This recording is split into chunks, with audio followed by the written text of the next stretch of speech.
Hostage, a Todd Mills mystery, book 3 in the series. Arthur R.D. Zimmerman, publisher, Scribble Pub. Narrator, Eric Aust. Chapter 33. To Elliot, the Mega Mall looked like Eden. Almost all of his friends hated it out here. A number of them had taken the anti-Mega Mall pledge. If you buy something out there, then you gotta steal something of equal value. But as Elliot stepped through the service door and into the endless hall, he was quite sure he'd never seen anything quite so wonderful. All the color, the glittery lights, the smells, the stuff, piles and piles of it. Everything so pretty, everything so picture perfect. Geez Louise, thought Elliot, all agog. This place was kind of great. He'd never realized it before, of course. He'd never spent 24 hours underground in a plain white room before, with a dead friend no less. But here it was, all the fruit of the capitalistic tree. Anything you wanted, from an Armani suit to a chainsaw, a bird whistle to a handgun, a deep-fried cheese curd to Argentinian sea bass grilled in a banana leaf. Wow, and all of it under one gargantuan roof. His mouth gaping as if he'd spent the last 10 years in Siberia. Elliot shuffled along, oblivious to the time, as he admired the sensual arch of the 4-story hallway. Unbelievable. 3 gorgeous floors covered with teal carpet, mauve carpet, and gorgeous tiles. 3 floors of store after store after store. Nearly 500 of them, and all with such cute displays. Stopping at Cuddle Up, he admired a display of down comforters. Wouldn't one of those have been nice this past winter to keep his twiggy little body toasty warm? Then he came to the next shop, Marco Polo, and admired a stack of Peruvian sweaters. So thick, so beautiful. No, thought Elliot, spying the next shop. Stick to me. He had to have everything in there, every single refrigerator magnet. He wanted to cry. And that was what he did, tears flooding his eyes and gushing down his cheeks as one and only one thought barreled right into him. If only Tina could have been here long ago. She'd brought her kid, Chris, out here, and Chris had loved it. Being rolled down the long halls in her stroller, going into the amusement park, in the center with its sparkly lights and tropical plants, and kiddie rides that went round and round. He leaned against a column, burying his face in the crook of his right arm, and just stood there sobbing. This joint was so beautiful, so perfect. But it wasn't the real world, was it? Hell no. He recalled the later images of little Chris, so shrunken with age, so bald, so listless, as she faded from life, and then came the all-too-recent image of Tina, so skinny. As she wasted away, Elliot sobbed and gasped for air, then sobbed some more. True, no one was getting off the face of this here earth alive, but it just wasn't fair that Tina and her baby girl had to die like that. Nor was it fair that he was headed that way, deflating into nothingness, dying like a pathetic balloon. Really, the only question left in his life was, when would it happen? Would he croak tomorrow, next week, next month? Maybe he should start taking bets, run his own little lotto. Call it something simple like Kick the Bucket. He could see it now, death driving straight toward him, transforming from mirage to reality. Yes, and there was no hiding, no running, virtually no escaping, no matter what he did. Yup, his end was fast approaching, of that Elliot was quite sure. Blech, he thought, first mopping his eyes, then blotting his snotty nose. He glanced up, scanned one way up the hall, turned around, scanned the other way. Gentle, soothing music slipped this way and that through the humongous building, but there was something missing in the Mega Mall. People. The beautiful corridor, scattered with clumps of bushes and benches, was totally devoid of shoppers. Oh, that was it, realized Elliot, hearing a vacuum cleaner in the distance. The joint wasn't open yet. Hey you, what are you doing here? Blasted a voice out of nowhere.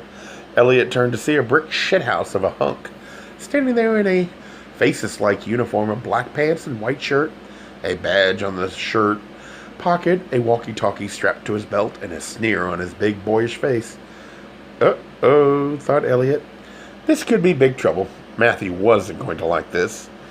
Me? Said Elliot, struggling to smile at the dairy boy come high school wrestler comes security guard.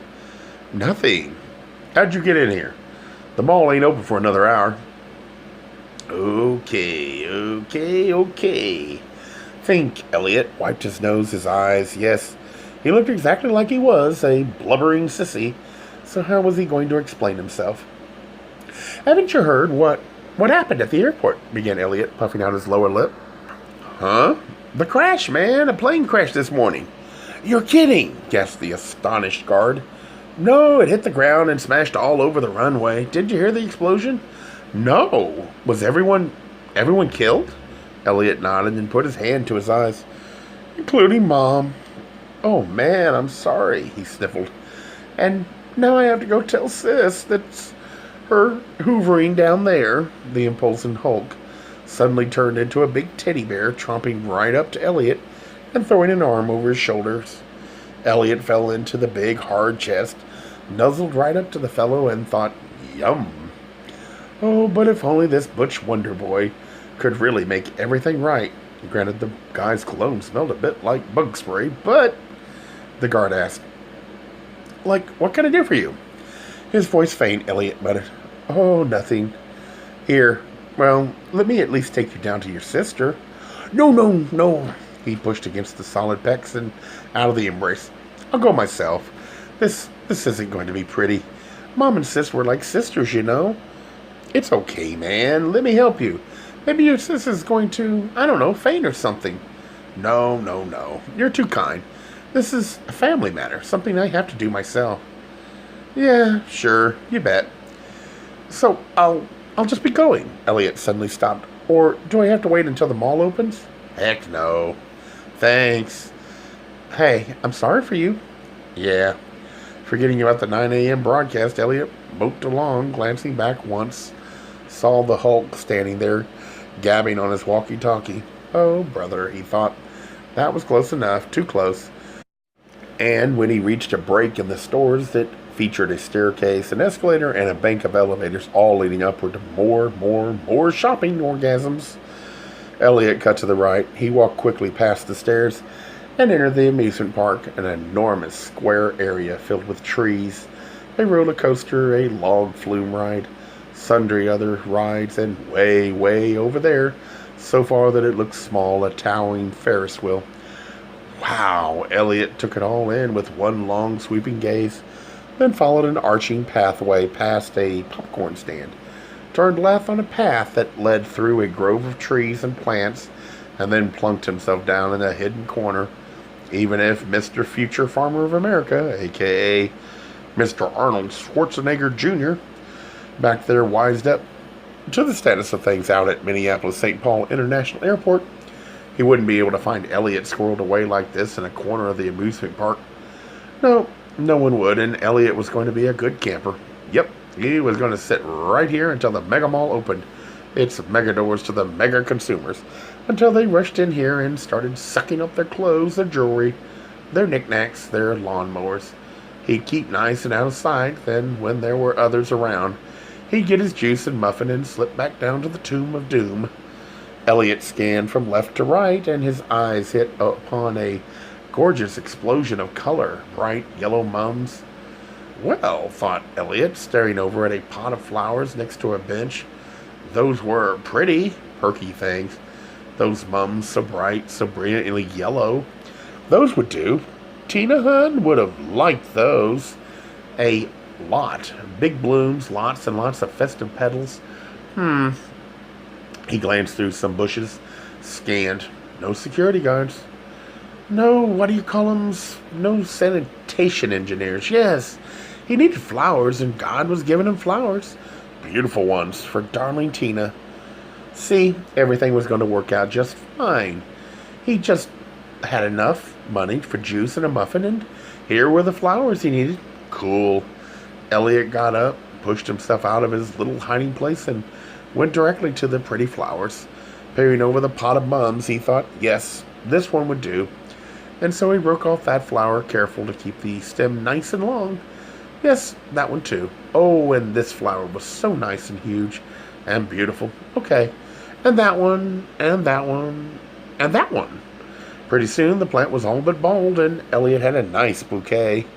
Well, pretty nice, he thought. Tina actually deserved better, a huge armful of flowers. That was what she needed. Yes, beautiful Tina, the one-time model, should be buried in flowers. So he turned his head, scanned from side to side, and sure enough, there were 2 more pots of bright, yellow, big, gorgeous mums. Without another thought, Elliot darted across the path, plucked all those flowers, spied another pot, then broke off those flowers one by one.